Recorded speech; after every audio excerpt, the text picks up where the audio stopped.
Je suis psychologue clinicien, psychanalyste, et donc j'ai longtemps été universitaire. Maintenant, je suis à la retraite de l'université, mais je pratique encore mon travail de psy, hein. Donc, et j'ai écrit quelques livres autour, notamment, enfin, mes thèmes d'intérêt, c'était psychologie et religion, psychologie et questions du lien et de la vie familiale. J'habite dans la paroisse parisienne, qui était la première paroisse qui a été confiée au chemin neuf en France, je crois. Voilà, on a été dans la communion, ben, en relation avec cette paroisse de Saint-Denis pendant un certain temps.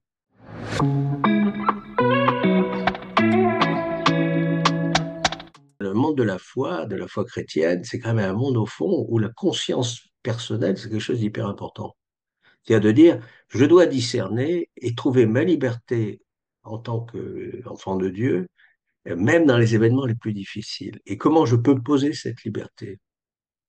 Et je pense que cette sensibilité au tragique, en fait, c'est quelque chose qu'on a perdu aujourd'hui, alors qu'on est quand même dans une période extrêmement morose, ce qui est assez intéressant. On est dans un monde où les gens sont très tristes, au fond, très angoissés, hein. On parle d'éco-anxiété, par exemple.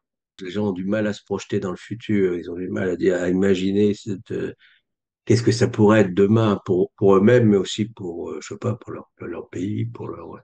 Et donc, qu'est-ce qui peut me permettre d'être inventif par rapport à ça? Ça, je le vois beaucoup en thérapie, combien cette inventivité est difficile.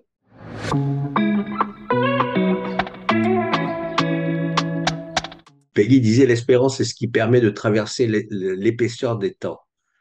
Traverser l'épaisseur des temps. C'est-à-dire qu'au fond, il y a une espèce d'épaisseur, d'opacité des événements, hein, et qui fait que bon, l'espérance, c'est quelque chose, donc c'est pas une évidence, hein, l'espérance, c'est quelque chose qui nous dit, ben oui, on peut quand même traverser cette épaisseur sans pour autant qu'un espoir, je dirais, objectif, palpable soit là, hein.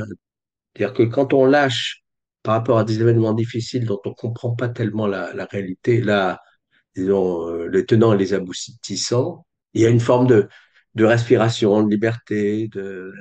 Un exemple que je peux donner, c'est la fin de La Tempête de Shakespeare. La Tempête, c'est Prospero, il était roi et on l'a viré et il veut se venger. Donc il fait tout pour se venger. Et à la fin, il lâche tout ça. Donc c'est terrible. Il essaie de faire des choses abominables parce qu'il est magicien en plus.